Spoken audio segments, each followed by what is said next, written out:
Բարև ձեզ, եթերում օրվա ամփոփումն է, ձեզ հետ է Արփինե Նավասարդյանը։ 19:00-ի դրությամբ առանձնացրել ենք հետևյալ լուրերը։ Դատարանն այսօր մեկ ամսով երկարացրեց Հարագածոտնի թեմի առաջնորդ Մկրտիչ եպիսկոպոս Պրոշյանի կալանքը։ Ըստ մեղադրանքի կալանքի տակ պահվող Մկրտիչ Սրբազանը հոգևորականներին հարկադրել է մասնակցել վարչապետ Նիկոլ Փաշինյանի դեմ հավաքներին, նաև 2021 ընտրություններին հրահանգել էր մասնակցել ընտրություններին եւ չքվեարկել Փաշինյանի թիմի օգտին։ Մկրտիչ եպիսկոպոս Պրոշյանը մեղադրանքը անհիմն է համարում։ Այսօր մեկնարկած դատական նիստում դատախազը միջնորդել էր 3 ամսով երկարացնել Մկրտիչ Սրբազանի կալանքը, պնդելով, թե կա ռիսկ, որ ազատության մեջ գտնվելով Մկրտիչ եպիսկոպոս Պրոշյանը կազդի վկաների վրա։ Փաստաբան Ռոմանա Հարոյանն էլ հակադարձել էր դատախազին, պնդել, որ առաջին իսկ կալանքի հիմքում դրված է եղել ապացուցման ակտիվ փուլը, վկաները։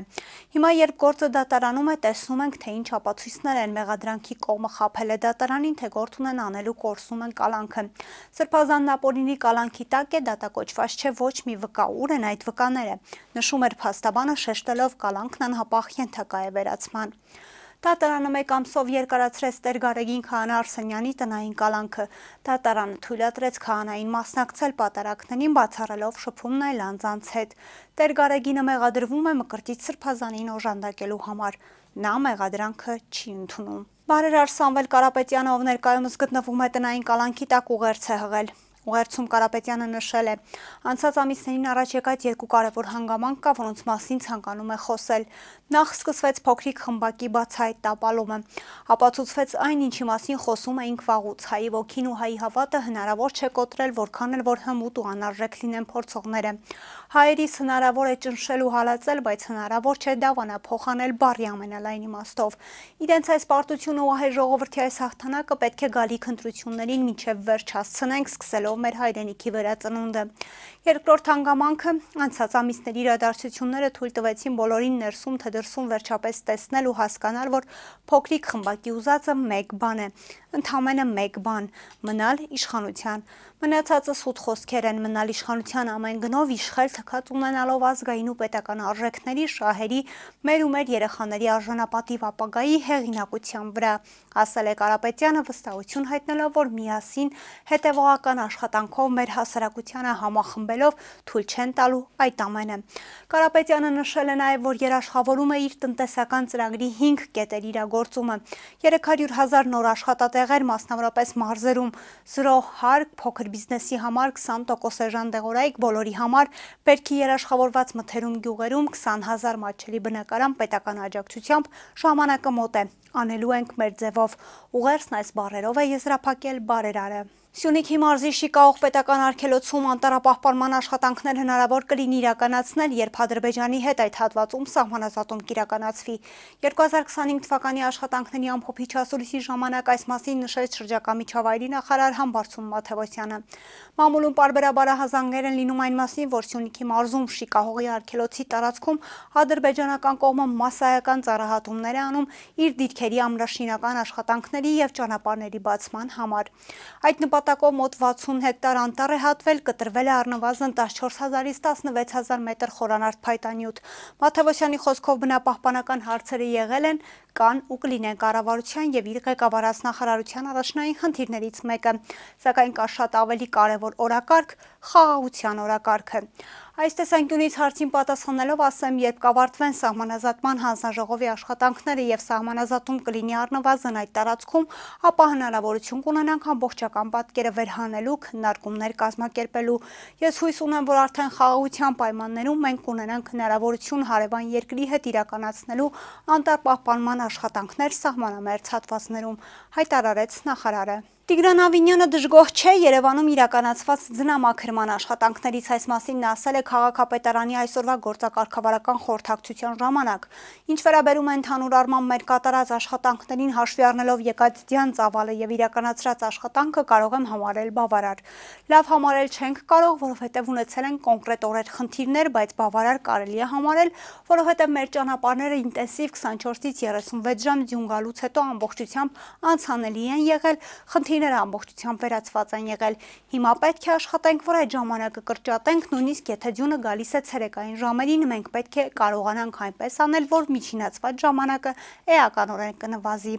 նշել է նա։ Հավինյանը խնդրել է հաջորդ անգամ նոր մեթոդներ կիրառել։ Խնդրում եմ հաջորդ ձյան գալուց այդ փորձարկումները սկսենք թեկուզ մի քանի փողոցների վրա իրականացնել։ Մենք մեր փորձով համոզվենք, եթե աշխատող է, եկեք նոր մոդելները լայնորեն կիրառենք, մասնավորապես աղի եւ ջրի լուծույթները նախորդ փողոցների վրա ցանելու հնարավոր տարբերակը։ Քննչական կոմիտեում Սամվել Կարապետյանի եղբորորդում էր ձևով շարժման համակարգող Նարեկ Կարապետյանի նկատմամբ քննություն է ընթանում պարզելու նրա զինվորական ծառայության պիտանիության հետ կապված առողջական հանգամանքները։ Քննչական կոմիտեից իրավաբան Նետի գրավոր հարցմանն ի պատասխան հայտնեցին, որ վերջինս հրաժարվել է անցնելու հանձնաժողովային հետազոտություններ, որոնք անհրաժեշտ են նախկինում պատճառ դարձած առողջական խնդիրները գնահատելու համար։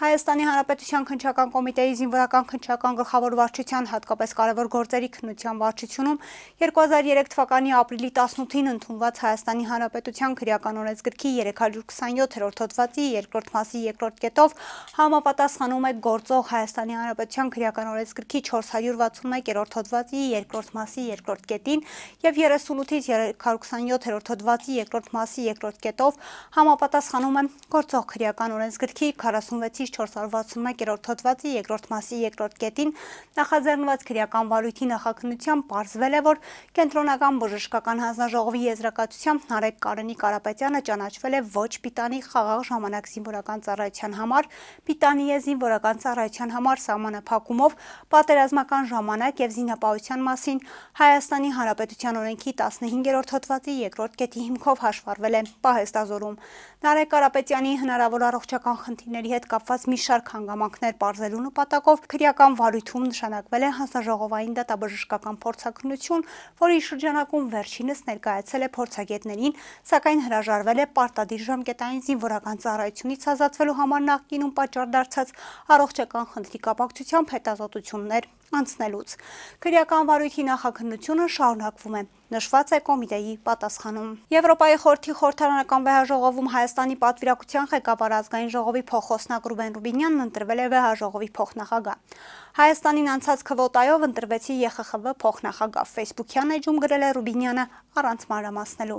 Քաղաքացիական պայմանագիր խմբակցության падգամավոր Վլադիմիր Վարդանյանն էլ հայտնել է, որ ընտրվել է ԵԽԽՎ կանոնակարգի էթիկայի եւ անձեռնմխելիության հանձնաժողովի նախագահ։ Վարդանյանը տեղեկացրել է նաեւ, որ կանոնակարգի էթիկայի եւ անձեռնմխելիության հանձնաժողովը պատասխանատու է վեհաժողովի կանոնակարգի լրամշակման, փոփոխման, լավարկման, падգամավորների էթիկական վարքագծի գնահատական տալու եւ падգամավորական անձեռնմխելիության հարցերի քննության համար։ Այսօր հունվարի 26-ին ճանապարհի մերկասառույցի պատճառով ավտովթար է տեղի ունեցել Կոտայքի մարզում ժամը 9:00-ի սահմաններում Եղվարդ-Աշտարակ M6 ավտոճանապարհի 7-րդ կիլոմետրի հատվածում ժողովրդին հայտնի կարմիր ավազահանքերի մոտ բախվել են Շեկման Մակնիշի բեռնատարն ու Volkswagen Մակնիշի ավտոմեքենան։ Ինչպես դեպքի վայրից հայտնում է ֆոտոլրագրող Գագիկ Շամշյանը, նախնական տեղեկությունների բարեբախտաբար տուժածներ չկան։ Ֆոտոլրագրողը հայտնում է, որ ճանապարհն ամբողջությամբ մերկասառույց է եղել եւ ճանապարհ սպասարկող ընկերությունը ոչ մի աշխատանք չի կատարել այն աղ ու ավազի խառնուրդով մշակելու